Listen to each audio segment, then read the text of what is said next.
J'ai commencé le rap, on était en 2006, Ouais. tu vois. Donc de 2006 jusqu'à 2016, j'ai dû envoyer 4 projets, 4 net tapes.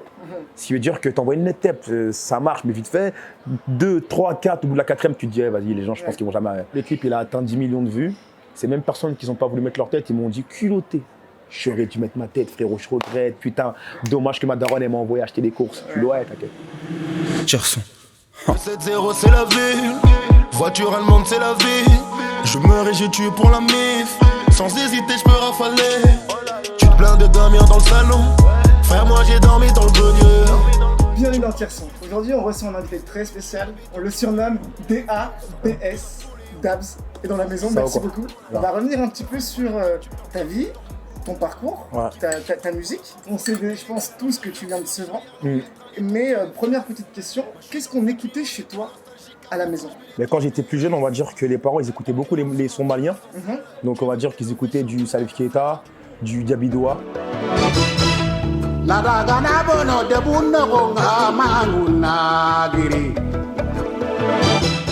C'est de la musique soninké, voilà, parce qu'en fait au Mali on a les soninké et les bambara. Bien sûr. Moi je suis soninké, on va dire que j'ai plus été touché par lui parce que je comprenais vraiment Bien sûr. ce qu'il disait. C'est lui musicalement, on va dire, que c'est le premier qui m'a, on va dire entre guillemets, donné envie de faire du son parce que D'accord. voilà, on va dire c'est la première musicalité que j'ai pu écouter. Qu'est-ce que vous pouvez manger chez toi? Parce que pour le palmarès du Mali à la Cannes, Ouais. c'est le mafé, clairement. Le mafé c'est la base. Ouais. Après, voilà, nous chez nous ça faisait un peu tout, ça faisait du cheb, ça faisait du yassa. Bon, ce ne sont pas des plats qui sont maliens, Malien, bien sûr. mais ce sont des plats qui sont maîtrisés par les Maliens, tu vois. Ouais. Donc on va dire qu'on mangeait un petit peu de tout. On mangeait aussi du fouto. Le fouto, si je ne me trompe pas, c'est un plat malien. C'est une espèce de semoule malienne, un petit peu comme le couscous, Ouais. avec une sauce particulière. C'est très fort, Ouais. mais quand t'es malien, tu kiffes. D'accord. Après, je pense que même un mec qui est pas malien, je pense qu'il peut kiffer. kiffer. Mais c'est fort quand même. C'est Et fort. on va revenir sur ta jeunesse. T'étais quel genre d'étudiant au collège ou au lycée? J'ai cru comprendre que t'étais plutôt calme. Les profs, ils me disaient souvent, bon ça je pense qu'ils disent à tout le monde, des capacités non exploitées. Ça ils disent à Les tout le monde. fameuses. Voilà, la fameuse phrase. Et moi pour mon cas c'était vraiment vrai parce que en fait moi je suis quelqu'un, j'avais beaucoup de mal à rester assis. Ouais. Ce qui veut dire que quand j'étais assis, je bougeais trop, je me sentais pas bien. Quand le prof il expliquait des trucs, j'avais du mal à comprendre. Et t'as vu, j'ai même des profs qui ont fait des efforts, qui m'ont pris seul, qui m'ont expliqué, ils m'ont dit il faut vraiment impossible. Donc Impossible. je pense que l'école c'était pas fait pour moi. Pour moi l'école c'est pas fait pour tout le monde. J'ai appris que tu étais bègue quand, Ouais. quand tu étais jeune. Comment tu faisais pour passer au-dessus de ce petit handicap? Ça va te surprendre, je suis toujours bègue. Toujours? Ouais, sauf que peut-être que ça se ressent pas, Tu travailles? mais je travaille beaucoup là-dessus. Ouais. Ce qui veut dire que je me suis construit à travers les moqueries des gens. Tu vois, ce qui est sûr, c'est qu'avant, j'étais obèse. Ce qui Ouais. veut dire que les gens se moquaient de moi. Donc, j'ai tout fait pour perdre du poids. Mhm. Et ensuite, on s'est moqué de moi aussi parce que j'étais bègue. Donc, j'ai tout fait pour travailler là-dessus. Ce qui veut dire que malheureusement, je me suis construit à travers les moqueries des gens. Après, tout le monde se construit comme il peut, mais en tout cas, moi, c'est comme ça que moi, je me suis construit, tu vois. D'accord. Et Donc, j'ai beaucoup travaillé là-dessus. Et si j'aurais un conseil à donner aux bègues, même si je ne suis pas un spécialiste, c'est de parler à la même vitesse. D'accord. Voilà, c'est de ne pas trop accélérer, c'est de ne pas être trop lent, c'est de ne Garder pas un hésiter. flow Il faut... régulier. Exactement, c'est comme le rap, pour garder un flow. C'est exactement ça. D'accord. C'était dur de s'accepter pour toi, personnellement? Je ne me suis jamais accepté comme j'étais. Après moi, en tout cas, pour mon expérience personnelle à moi, quand j'étais gros, je me sentais pas bien. Ouais. Donc j'ai fait le maximum pour essayer de perdre du poids, j'ai mangé mieux, j'ai fait un peu de sport et j'avais du mal à m'accepter, ouais. Je vais pas te mentir, et même, t'as vu, tu vois, j'ai même pas honte j'ai pas honte de le dire. Des fois, dès que je finissais les cours, dès que ça se moquait de moi, je rentrais chez moi, je pleurais. Parce que vraiment, c'était quelque chose qui me touchait, mais je le montrais pas aux gens. Ouais, bien Tu sûr. comprends? Toujours. Tu vois, voilà, ce qui veut dire que devant les gens, je montrais tu vois, je montrais pas d'agacement, je montrais rien du tout. Mais quand j'étais seul chez moi, là, je pleurais et je me disais que c'est de ma faute. Je me disais que si les gens se moquent de moi, parce que je leur laisse l'occasion de se moquer de moi. Si les gens se moquent de moi parce que je suis gros, c'est parce que je me suis laissé aller. Si les gens se moquent de moi parce que je bec, c'est parce que je ne travaille pas là-dessus. Ouais, Donc bien j'ai sûr. beaucoup travaillé sur ça pour que ça n'arrive plus. Et on va dire qu'aujourd'hui, alhamdoulilah, je peux faire une interview en parlant fluide Allez, voilà. Comment elle s'est passée ta jeunesse à Sevran? Ma jeunesse, elle n'a pas été facile. Ouais. Parce que moi, je suis issu d'une famille nombreuse et on va dire qu'on a vécu beaucoup les expulsions. Donc, ça m'est déjà arrivé même de dormir dehors, voilà, d'être à la Croix-Rouge et d'être dans des centres. Je me rappelle, je ne sais pas si ça existe toujours, c'est le DAL, c'est le droit au logement. Ils nous avaient logés dans des bureaux qui étaient vides. D'accord. Donc, j'ai beaucoup déménagé, c'était pas facile. Et on va dire que je me suis fait tout seul. C'est sûr. que voilà, tu vois, c'est que j'ai su que l'école, c'était pas fait pour moi. Ouais. Malheureusement, j'ai fait le choix de la rue. J'ai fait le choix là pour avoir de l'argent plus rapidement. Et on va dire que c'est les galères qui ont fait de moi l'homme que je suis aujourd'hui, quoi. Et justement, quand tu te voyais déménager avec ta famille, Ouais. qu'est-ce que tu pouvais ressentir dans ces moments-là? On s'est senti délaissé de fou parce qu'en fait, ma mère, elle avait fait une demande. Il nous avait dit que ça allait prendre 6 mois. Au final, ça a pris plus de temps. Et on va dire après, tu en viens à avoir le somme contre le système. Ce qui veut dire que tu fais pas les bons choix, tu te trompes sur plein de trucs. J'aurais pu finir mal. Moi, en vrai, ce qui m'a sauvé, je pense que c'est ma fille. Si j'aurais pas eu ma fille, je pense qu'à l'heure on parle, j'aurais peut-être été en prison. À une période où j'étais, on va dire, dans la rue, où je faisais mes trucs, mais quand j'ai eu ma fille, j'ai décidé de faire un travail propre. Donc j'ai bossé à la poste. Et alors, t'en as pensé quoi? Ça me plaisait pas.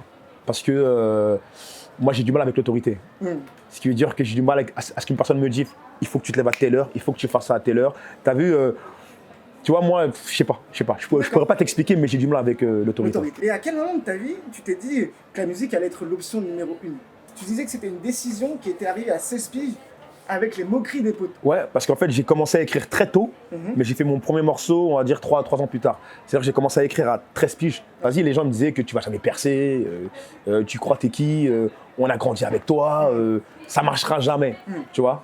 Et dès qu'on est jeune, on va dire on est très dur. Tu vois, Bien sûr, tu vois, bien donc il y avait des moqueries à ce moment-là, que je voulais faire soit de la musique, soit du dessin, parce que je suis quelqu'un qui dessine très bien. Je suis très bon en dessin, je voulais être dessinateur de manga. Très bien, d'accord. Voilà. Super. Donc voilà, donc je pense que si j'aurais pas, on va dire entre guillemets, percé dans la musique, je pense que j'aurais tout fait pour percer dans le dessin en tout cas. La famille oh lolo, tu me sololo. Tu m'as fait un coup de traite tranquille, un sololo. La famille oh lolo, tu me sololo. Tu m'as fait un coup de traite tranquille, un sololo. En fin d'année 2016, le morceau Ouloulou est un carton. Ouais. Voilà, t'as tout cassé avec Ouais, ça. incroyable. Et tu disais qu'avant ce morceau, tu rappais comme tous les autres. C'est quoi rapper comme tous les autres? Je rappais tout droit, les textes n'étaient pas forcément travaillés. Et en gros, pour moi, c'était, je venais au genre studio comme si je venais au taf. Ouais. C'est-à-dire que je viens, j'ai 3 heures de studio à faire, je fais 2 morceaux, je ne cherche pas à performer, je ne cherche pas à mettre du flow, je ne cherche pas, je fais un morceau et je sors. Les gens, ils le savent pas parce que là, on va dire que là, aujourd'hui, je suis structuré, mais j'étais comme Jul. C'est-à-dire qu'avant que je perce, je sortais un morceau par jour. Du coup, j'étais vraiment en mode tac, tu sors, tac, tu Ouais, sors, tac. bien sûr. Avant, je sortais vraiment un morceau par jour. Les Sopranais qui m'écoutent depuis longtemps, ça, ils le savent. Depuis que j'ai fait Ouloulou, ça m'a professionnalisé. Parce qu'en vrai, j'étais arrivé à une période où je pensais que j'y arriverais jamais. T'as vu, parce que je rappe depuis longtemps. Hein. J'ai commencé le rap, on était en 2006. Ouais. Tu vois. Donc, de 2006 jusqu'à 2016, j'ai dû envoyer 4 projets. 4 net tapes. Ce qui veut dire que tu envoies une net tape, ça marche, mais vite fait. 2, 3, 4, au bout de la 4e, tu te dis, eh, vas-y, les gens, je pense qu'ils vont jamais. Donc, je faisais des sons comme ça parce que je me rappelle à l'époque, j'avais une petite basse fan qui me suivait, mais c'était vraiment pour eux et ça leur suffisait, tu vois. Donc, franchement, j'étais arrivé à un point où je disais, mais je pense que je vais jamais. Tu vois. Et c'est Ouloulou le son auquel j'y croyais le moins. Car... Bah justement, on va y venir. Tu disais que c'était pas le morceau le plus travaillé de ta vie. Comment on vit ce phénomène, c'est-à-dire de passer du temps à travailler sur des morceaux, mais qu'un morceau qui est moins travaillé fonctionne beaucoup plus? Sur Ouloulou, ce qui s'est passé, c'est que j'étais rentré dans une période où je faisais beaucoup des morceaux chantés. Donc j'avais un peu arrêté le rap, ça faisait vraiment 1 an que je rappais plus. Je faisais que des morceaux chantés. Et mon cousin Sega, il m'avait dit je suis sûr que tu ne sais plus rapper. Je lui dis quoi? Donc j'ai tapé sur YouTube instru type Booba. Ouais. Tu vois, et c'est de là est venu le. Et j'ai voulu performer. Ouais. En gros, pour la première fois, j'ai voulu prouver à mon zinc que j'étais super fort et je me suis amusé. C'est-à-dire que j'ai lâché des punchlines, des go fast, Merlin. Et je me suis vraiment lâché. Bien sûr. Et sur le refrain, j'ai fait un yaourt qui est resté le refrain. Ouais. Parce que de base, la famille Ouloulou, Tumsoulou, c'est un yaourt. Je comptais mettre des textes dessus. D'accord. Mais j'ai dit, je vais essayer comme ça. J'ai l'impression que tout au long de ta carrière, c'est souvent, quand tu es le meilleur, c'est le moment où tu es en défiance avec les autres et le regard des autres. Ouais, Je me trompe? ouais, c'est vrai. Mais ce que tu viens de dire, c'est fou parce que je te dis que je me suis fait par rapport au regard des autres. Et là, je t'explique que parce que mon cousin, il m'a mis en mode Exactement. compétition, que j'ai. Non, c'est vrai, c'est vrai. Tu vois, c'est... Il est chaud, lui. Hein. Tu vois, c'est souvent la défense. Ouais. Et bon, justement, dans le clip, tu disais que personne n'a voulu se pointer parce qu'on ne croyait pas en toi. Ouais. Ça doit être terrible. Comment on vit ça? Comment on sait que on essaye de sortir de la merde, Ouais. mais qu'il n'y a personne qui nous suit, quoi. Je suis arrivé dans mon quartier, il y avait vraiment tout le monde. Ouais. Tu vois, il faisait pas très beau, mais il y avait tout le monde. Bien sûr. Donc je viens, je dis, ouais, les gars, là, je fais un clip et tout. Qui vient? Ah, frérot, là, je dois tailler. Ah, frérot, j'aime pas mettre ma tête. Vas-y, frérot, je viens et tout. Hein. J'ai jamais vu. Donc, on arrive, on fait le tour. Et dans le clip, je crois, il va y avoir 5 personnes. Et les 5 personnes, c'est les seules personnes qui voulaient venir. Et parmi ces 5 personnes, il y a moi, il y a mon petit frère, il y a mon grand frère, il y a mon meilleur ami de toujours et il y a un pote à mon grand frère. Et tu sais ce qui est drôle? Non. Parce que quand le clip il a atteint 10 millions de vues, ces mêmes personnes qui n'ont pas voulu mettre leur tête, ils m'ont dit culotté. J'aurais dû mettre ma tête, frérot, je regrette. Putain, dommage que ma daronne elle m'a envoyé acheter des courses. Tu dois, t'inquiète. Je reviens. Ouais, je reviens. Incroyable les gens. Et justement, il y a Bosch qui disait qu'il avait vécu le même genre de phénomène avec le titre Dion. T'as compris comment ça fonctionnait le buzz, toi? J'ai compris comment on fait de la bonne musique. J'ai compris comment on crée une base fan, mais le buzz, non. Parce qu'en fait, moi, je suis pas un mec du clout. Ouais. Tu vois, je suis pas le genre de mec qui va clasher un tel pour qu'on parle de moi. Je suis pas le genre de mec qui va te snapper des trucs de fou pour qu'on me suive plus, tu vois. C'est pas quelque chose qui me ressemble, quoi. Mais j'estime que je fais de la bonne musique et c'est grave suffisant, quoi. T'as des mecs comme par exemple Nekfeu, je sais même pas s'il a Snapchat. Ouais. Mais le mec, à chaque fois qu'il sort un projet, regarde. T'as vu, le mec il snap jamais. Les gens ils le suivent par rapport à sa musique. Et moi c'est plus dans ce truc-là que je veux me tourner plutôt que faire du clout, tu vois. Ouais. On l'avait avec 6ix9ine. Le mec il fait du buzz de fou, il clash tout le monde. Il a sorti son projet là, il a 40 000 ventes. Après le succès du morceau Loulou, tu disais que l'exigence des gens avait changé en termes de chiffres et que ça a pu te faire du mal. Ouais. Quand tu fais un morceau comme Ouloulou et qui atteint des chiffres incroyables, mais les gens ils pensent qu'à chaque clip tu vas taper 15 millions, 20 millions. J'ai l'impression que les auditeurs après ce morceau-là, ils ont vraiment été beaucoup exigeants avec moi. Parce qu'après un morceau comme ça où il n'y a que de la punchline, où le refrain il est super efficace, ça peut se comprendre. Bien sûr. Tu vois. Et c'est pour ça que là on va dire je travaille beaucoup plus. Ouais. Chaque punchline elle est travaillée au millimètre, au détail, chaque flow aussi, pour vraiment envoyer que de la frappe. Est-ce qu'on peut dire que tu t'es trouvé musicalement? Ouais. Parce qu'en vrai, il a fallu que je fasse mode S pour vraiment me trouver. J'étais vraiment partagé entre les deux. Et je me demandais si les gens ils préféraient le Dabs plutôt Zumba, ou si les gens préféraient le Dabs rap avec un refrain, ou si les gens préféraient le Dabs sale. Et j'ai vraiment l'impression que les gens ils préfèrent le Dabs rap. Donc en vrai, mode S, ça m'a vraiment permis de savoir où est-ce que je vais. Et toi, est-ce que tu as eu peut-être un cas de conscience quand tu as eu le temps de réfléchir à tout ça? En fait, en faisant mode S, je me suis dit quoi? Je me suis dit que je vais tenter des choses que je ne tenterai pas sur un album. Comme le morceau, par exemple, c'est la merde. Ouais. C'est pas du Dabs, Ouais. mais j'ai tenté. Comme le morceau Fashion avec Kaza, c'est pas du Dabs, c'est très love. Ouais, bien sûr. C'est quand même osé, c'est une grosse bien Zumba. sûr. Mais je tente. Stop, c'est entre les deux, tu vois. Et Colombie, c'est très sombre. Oui, bien sûr. Bulle, c'est entre les deux. Donc en vrai, on va dire que ce projet-là, il a été super important pour moi. Il n'y a aucun morceau qui se ressemble. Oui. Donc tu as vu, ce que tu as dit, c'est vrai de ouf, c'est que des coups de poker, c'est je tente. Voilà, ce qui est sûr, c'est que mon premier album, on va dire c'était une carte de visite. Le mode S, c'était vraiment pour partager plusieurs univers. Et ceux qui connaissent la musique, ils le sauront que mode S, c'est un EB parce qu'en fait, c'est pas un projet qui a une ligne, Un fil rouge. voilà, qui a un fil rouge. Conducteur. Ça va là, tu dis oh ok, t'as capté. Ouais. Qu'est-ce qu'il nous propose? Ouais, qu'est-ce qu'il nous propose? Qu'est-ce qu'il veut nous faire? Ouais. Donc en vrai, ouais, même humainement, ça m'a vraiment permis de bien me trouver.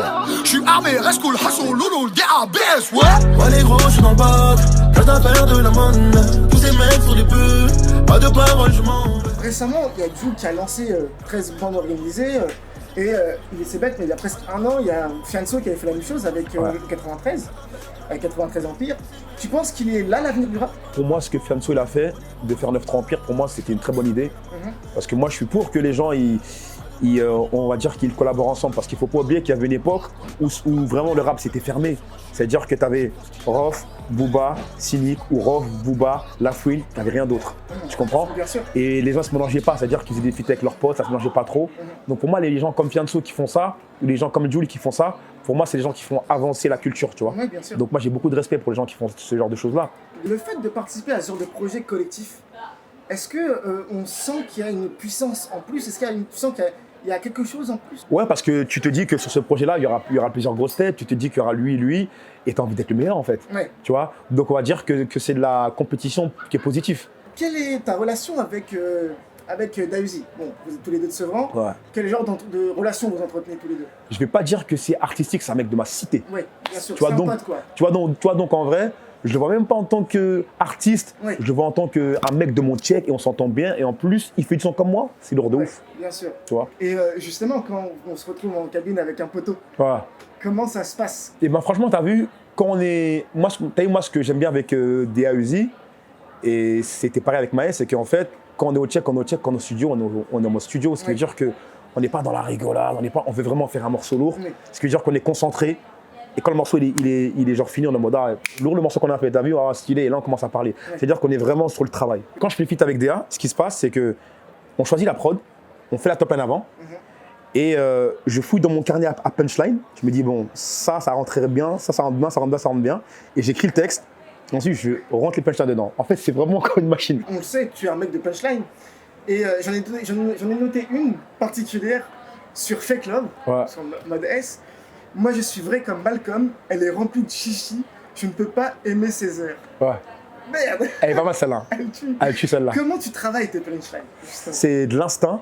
Donc en gros, t'as vu quand je vais dire moi je suis vrai comme Malcolm, je vais me dire tiens, Malcolm X, Aimé Césaire. Comment je peux regrouper les deux sur une seule punchline et pour que ça fasse vraiment bien, pour que ça fasse métaphore, Ouais. sans que ça fasse trop gnangnan. C'est-à-dire que je vais être posé comme ça et je te le jure, je vais rester comme ça pendant 20 minutes. Comme ça. Et tu vois, je vais vraiment rester comme ça sans bouger pendant 20 minutes. Et après, je vais dire, je l'ai. T'as vu, t'auras des gens, ils vont te dire, ah, mais ça vient tout seul. C'est des mythos. Une punchline, ça se travaille. Bien sûr. Tu comprends? C'est-à-dire que tu prends le temps. Donc, ce qui se passe dans ma tête, je pourrais pas t'expliquer parce que dans ma tête, je pense qu'on est 4. T'as vu? Donc, je pourrais pas t'expliquer ce qui se passe dans ma tête, mais en tout cas, il se passe plein de choses. Très bien. Et tu disais que tu aimais travailler sur des type beats. Ouais. Parfois, est-ce que tu penses à peut-être en utiliser? Ben, sur mode S, il y a des type beats. Détaillé, c'est une prod de YouTube qui a été retapée par un pote à moi. D'accord. Et bien sûr, on a contacté le beatmaker de base. Voilà. Donc ça s'est fait dans. Bien faire les Voilà. dans la règle de l'art. Donc détaillé, c'est un type beat type Joule. Voilà, donc. C'est ce que tu écris sur YouTube. Non, je tape instru type, juste type, et ça met tout. Ça peut mettre Joule, ça peut mettre lui. Ouais, bien sûr. Il y a stop, Ouais. j'ai juste tapé instru type, ça m'a mis instru type Maes. Ok, d'accord. On n'a pas modifié la prod, j'ai pris la prod de YouTube. Ouais. Donc j'ai pris la prod de YouTube et j'ai dit au mec de l'effacer et je l'ai payé, la prod est là à Très moi. bien, c'est beau. c'est- Donc je bosse toujours sur les type beats, hein, ça n'a pas changé. Hein. Et c'est bien de respecter leur travail surtout. Ouais, même dire prod de YouTube, Ouais. quelque part c'est vulgariser leur Oui, bien sûr. taf, t'as vu? Mhm. Mais moi je bosse toujours sur les prods sur les prods de YouTube, ouais. Parce que t'as vu des fois, je peux bosser avec les meilleurs beatmakers, ils m'ont envoyé 1000 prods, ça va pas me parler, Bien sûr. tu vois? Et j'ai besoin de chercher ma prod. Ouais, il faut ce côté Ouais. recherche, ce côté. Parce que moi j'ai l'impression que le beatmaker, quand il fait sa prod et qu'il pense à un artiste, des fois il peut faire un truc sans se rendre compte, ça peut toucher un artiste, c'est même pas son son univers. tu vois? Bien sûr. On va parler un peu de société. Tu disais que les jeunes de Sevran étaient abandonnés et que c'est pour ça que vous êtes aussi Bresson. Pour moi, la ville, elle a vraiment été laissée à l'abandon. Donc, tu vois, ce qui est sûr, c'est que dans plein de villes, eh ben, tu as des éducateurs pour les jeunes et tout. À Sevran, il n'y a même pas ça. Ce qui veut dire que les gens, ils sont livrés à eux-mêmes. Ils commencent à vendre de la drogue très tôt, à 12-13 ans. Ils arrêtent l'école très tôt. Et ils sont livrés à eux-mêmes très tôt. Et malheureusement, c'est des gens qui passent la moitié de leur vie en prison après. La seule chose que j'ai vu évoluer à Sevran, c'est la couleur des bâtiments. Ils ont mis des coups de peinture sur des peintures. Mais en dehors de ça, il n'y a pas d'évolution. C'est toujours la même merde. T'as toujours autant de violences policières, t'as toujours autant de jeunes qui sont là en train de tenir les murs. Et pour moi, je pense que Sevran, et même c'est l'une des villes les plus pauvres du 93. Oui, Tu vois. bien sûr. Et la ville, pour moi, elle est à l'abandon. Jusqu'à le maire de Sevran avait fait une grève de la faim pour avoir des fonds. Dans les villes riches qui s'arc-boutent, les coffres, les maires députés qui sont sur leur coffre-fort, qui s'arc-boutent sur leur coffre-fort. L'enjeu, c'était pas de leur piquer tout leur pognon, c'était d'en donner un petit peu aux villes les plus fragiles, pas pour être un peu moins en difficulté, pour pouvoir survivre. Vous savez, on sort juste la tête de l'eau. Sinon, c'était 30 millions que j'aurais demandé pour être dans les moyennes d'extract. C'était juste 5 pour sortir la tête de Je l'eau. pense que la France s'en fout de Sevran. C'est même pire, je crois. Il y a quelque chose qui se passe dans le monde, aux États-Unis, en France aussi, les violences policières. Est-ce que la France a un problème avec les gens de couleur? Ce qui est sûr, c'est que moi, j'ai déjà été victime de racisme plusieurs fois, et surtout de la part des policiers, tu vois. Et même, tu as vu, je me rappelle, j'étais jeune, j'étais avec un pote à moi, on était au check, et je correspondais à un signalement. Voilà. Donc, je me rappelle, mon pote, il m'avait dit, viens en cours. Je lui dis, frérot, on n'a rien à se reprocher, viens, je reste là et tout, vas-y. Et les keufs, ils viennent, ils ne disent rien, ils m'ont mis une droite, je suis tombé par terre, ils m'ont menotté, ils m'ont ramené au poste. Et ils nous ont frappé pendant presque 30 minutes pour qu'on avoue que c'est nous, quoi. Donc et ils m'ont insulté de sale noire pendant toute la garde à vue. Donc en gros, j'ai été victime de racisme et de violences policières bien avant que ça se filme. Hein. Et j'ai l'impression qu'il y a une nouvelle génération de policiers aussi qui prend du plaisir à faire ça aussi. Moi, je me rappelle quand j'étais petit, il y avait des violences policières, mais c'était pas comme ça. Là, c'est vraiment abusé. Là, c'est les dernières questions, Dabs. Après, on te laisse. Est-ce que tu penses qu'être cash, ça paye dans la vie? Faut être hypocrite, malheureusement. Sinon, Très bien. sinon Macron ne serait pas président. Très bien. Et Dabs, dernière question. Est-ce qu'il y a quelque chose qu'on n'a pas abordé et qu'il faudrait absolument aborder durant cette interview? Pour moi, la chose qu'il faut absolument aborder, c'est que Mode S, il est disponible et qu'il faut aller le pécho et que c'est très important. Voilà. Merci de nous avoir suivis. C'était Dabs, Gad, Tierson, Wagwan. 40-54, t'as le somme, tu fais les 50 pas. Il t'a douillé, t'as pas de couilles si tu le descends pas. Go fast, Berlin, Espagne. Pas de carte, double, espèce. J'vais skiller, SS. La calage prend fois que de dust. Ces temps-ci, j'ai poussé la chansonnette. Et nombreux disaient que je suis parti en couille. Même quand je fais des sons love, je suis plus crédible que toi. Car je vendais de la drogue quand t'allais en.